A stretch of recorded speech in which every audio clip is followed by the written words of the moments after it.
국민의힘 정운천 의원입니다.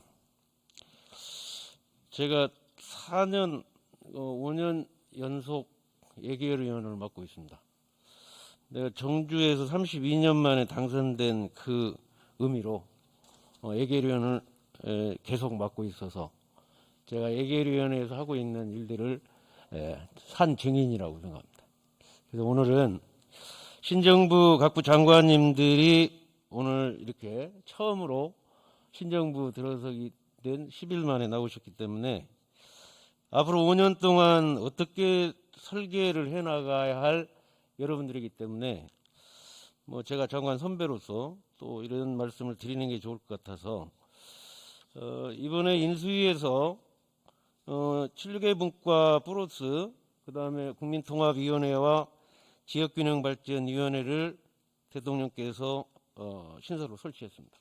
그 이유는 지방시대다 라는 운영 모토로 지역균형발전 없이는 우리나라의 미래를 이끌어갈 수가 없다.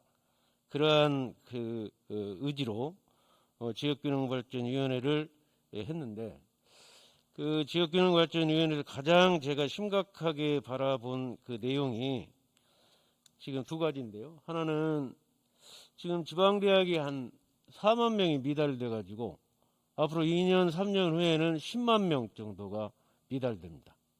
그 해결 방법을 오늘 얘기하려고 했는데 교육부 장관이 안 계셔서 그 얘기는 교육부 장관 나오시면 하기로 하고, 두 번째는 농촌의 소멸. 지금 농촌의 소멸이 되어가고 있는데 문재인 정부 5년 동안에 그렇게 이 얘기를 해도 제대로 돌아가질 않아요.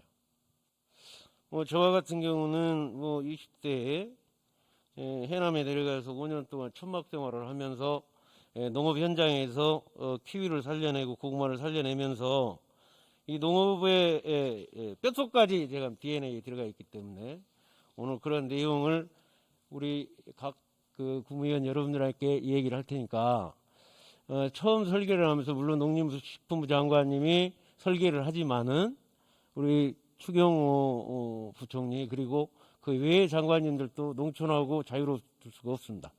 그래서 저 내용을 지금부터 얘기를 드릴 테니까 전체적으로 한번 관심 있게 봐주시기를 기대합니다. 화면 좀 봐주십시오. 지금 빨간색으로 되어 있는 게요. 제가 장관할 때가 2008년도인데 그때 3만 3천 명 정도의 청년 농민들이 있었습니다. 근데 지금 얼마나 이게 내려갔냐면 우리 100만 농가가 넘는데 지금 현재 8,400가구밖에 없습니다. 과연 40살 이하 청년 애기 울음소리가 나올 수 있는 농가가 지금 8,400가구 가지고 과연 앞으로 지속 가능한 농업이 될 것인가? 이게 심각한 문제입니다. 우리 행안부 장관님 어디 계세요? 행안부 장관. 우리나라에 지금 행정마을이 몇 개인 줄 아십니까? 총 3만 8천 개입니다. 3만 8천 개 행정마을에 저 8,400가구라고 하면 몇 개예요? 6개, 7개 마을에 한 명밖에 없어요. 한 명 못 삽니다. 시골에서 못 살아요. 왜 못 사냐? 교육 문제 안 되죠. 주거 문제 그렇죠. 친구도 없죠. 돈도 번다고 해도 살 수가 없어요. 그래서 살 수가 없는 지금 농촌이 되어가고 있어요. 그렇죠? 자, 여기 또 돈으로 한번 보세요. 도시가구 소득이 얼마냐? 7,451만 원인데 우리 농가소득은 4,700만 원입니다. 약 64%. 돈이 돌지 않는데 우리 젊은 청년들이 농촌에 내려가겠냐고요. 그러니까 양꼽사가 되어 있는 거예요. 친구도 없고 교육도 안 되고 거기다 집도 옛날 농촌마을 갖고는 안 되고 이게 총체적인 문제가 와 있어요. 그래서 이거를 근본적인 해결 방법은 저는 찾았기 때문에 그거를 그 다음 장 한번 보세요. 그런데 4,500만 원 돈 중에요. 우리가 좀 들여다볼 게는 뭐냐면 농업소득을 들여다봐야 합니다. 4,700만 원 중에 농업소득이 불과 1,300만 원밖에 안 돼요. 그러니까 정부 보조 지원 받는 게 지금 현재 이전소득 1,481만 원. 그 다음에 이제 관광이다 뭐다 농해소득이 오히려 훨씬 많죠. 그런데 어쨌든 우리 농업을 지속 가능한 농업이 되려면 어떻게 돼야 돼요? 농업소득이 기본이 돼야죠. 근데 농업소득이 25%가 안 됩니다. 이런 상태에서 과연 앞으로 30년 후, 40년 후에 우리 농업이 지속 가능한 농업이 될 것인가? 안 됩니다. 굉장히 위기 속에 지금 들어있는 겁니다. 그 다음 장 보시면. 전 세계를 OECD 국가를 보면 보세요. 보통 10% 정도가 40살 이하 청년 농가입니다. 그래서 유럽의 농업 선진국들을 보면 미국까지 포함해서 거의 10%를 기준으로 삼습니다. 그런데 우리 대한민국은 지금 현재 0.8%입니다. 과연 0.8% 가지고 앞으로 우리나라 농업을 이끌어갈 수 있는 것인가? 과연 농업 예산이 아무리 많을지라도 그걸 수용할 수 있는 사람이 어떻게든 지금은 이제 4차 산업혁명 시대에 스마트 농업이 자본 집약적 농업으로 변하고 있는데 그 농업을 하려면 누가 해야 하냐? 40살 이하 청년들이 정책 대상이 되어야죠. 그 다음 장 보시죠. 지금 현재 그런데 내가 답답한 게 문재인 정부 5년 동안에 그렇게 외쳐대는데도 지금 뭐만 했냐? 땜질식만 했어요. 선발 인원이 한 2,000명까지 됐죠. 근데 얼마 줬냐? 1년에 100만 원씩 월급 줬어요. 2년째는 90만 원, 3년째는 80만 원. 해서 3,240만 원 가지고 농촌 후계자가, 영농 후계자가 되라. 되겠습니까? 아니, 지금 스마트 농업의 새로운 시대가 열리는데 돈 3,240만 원 가지고 농업을 해라. 이게 되겠냐고요. 완전히 땜질식만 한 거예요. 그래갖고 돈이 2천억 정도가 들어갔는데 제가 볼 때는 아무런 효과도 없이 그냥 날리고 시간만 5년 동안 날려버렸습니다. 그래서 이번에 이 부분을 근본적으로 윤석열 정부에서 해결을 못하면 앞으로 5년 후에는 더 큰 위기가 올 수밖에 없다. 그 다음 장 보십시오. 그래서 제가 이제 그거를 현장에서 너무 이렇게 뼛속까지 내가 녹음을 해서 이 문제 해결하려면 제가 덴마크, 네덜란드, 뉴질랜드 다 가봤습니다.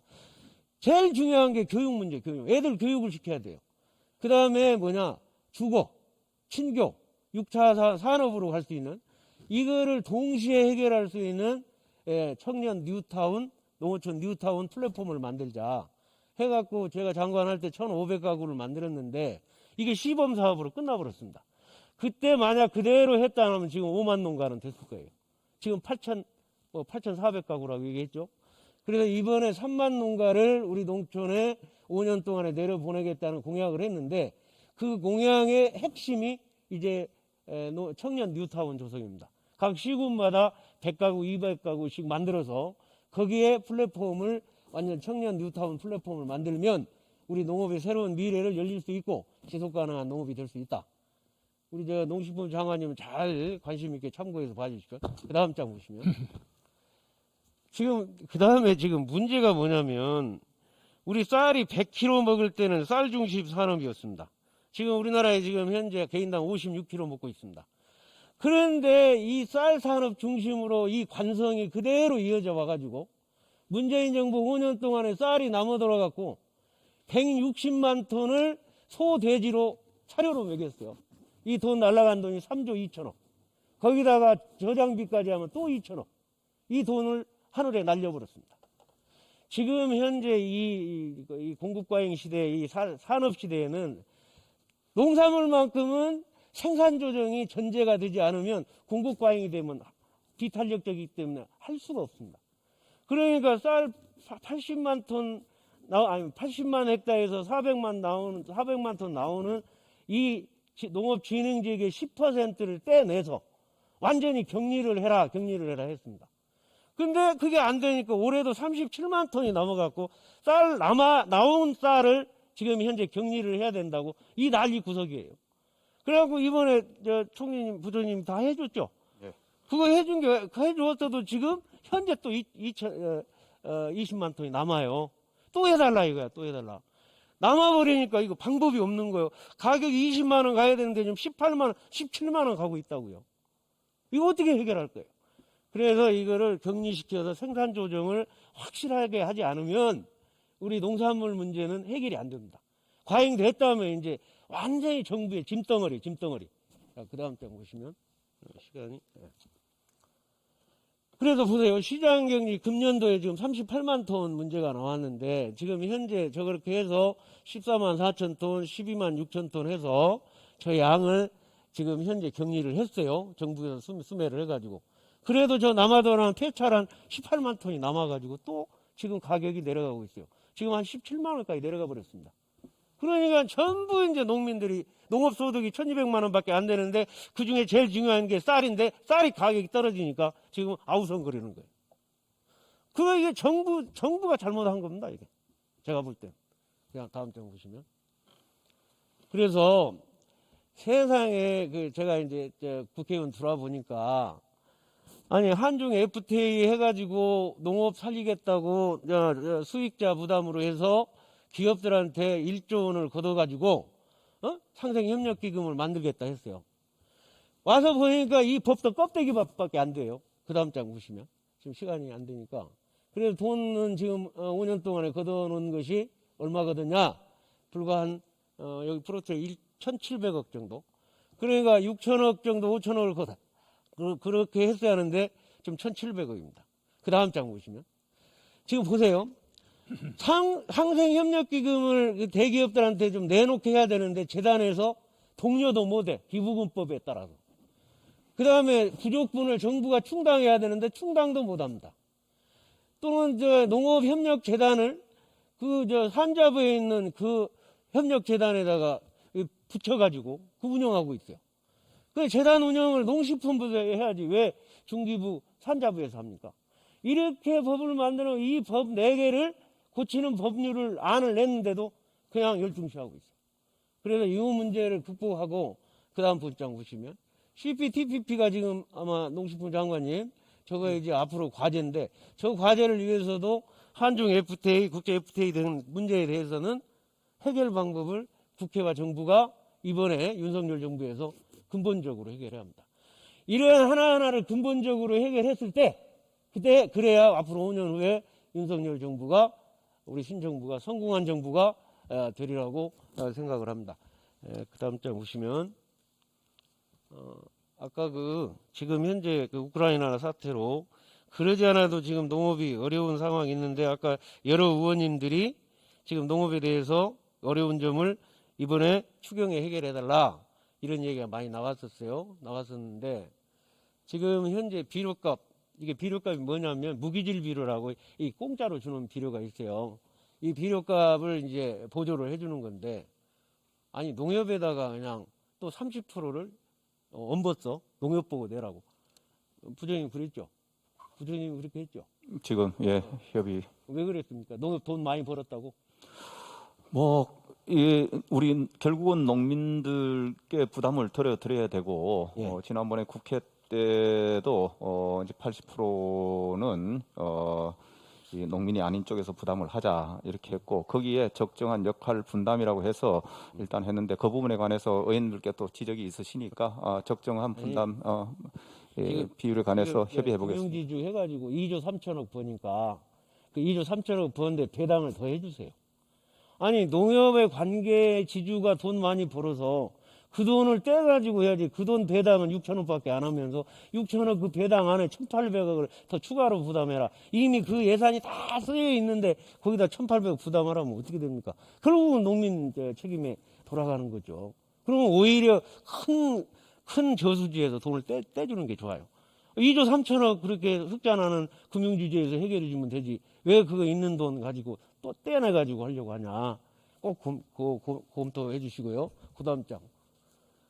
지금 사료가 지금 우리나라에 사료 곡물이 한 1,500만 톤이 들어오는데 지금 우크라이나 사태로 사료값이 이렇게 턱없이 올라가는 그런 상황이 왔어요. 그래서 사료값을 도와달라는 게 아니고 무이자 적용 좀 해달라. 그런 얘기니까 큰 돈 아니니까 저거는 좀 정부에서 도와준다 생각하고 돈 합쳐봐야 한 108억인가요? 그 정도 들어가니까 그것도 참고 좀 해주시고 그 다음 장. 시간이 없으니까.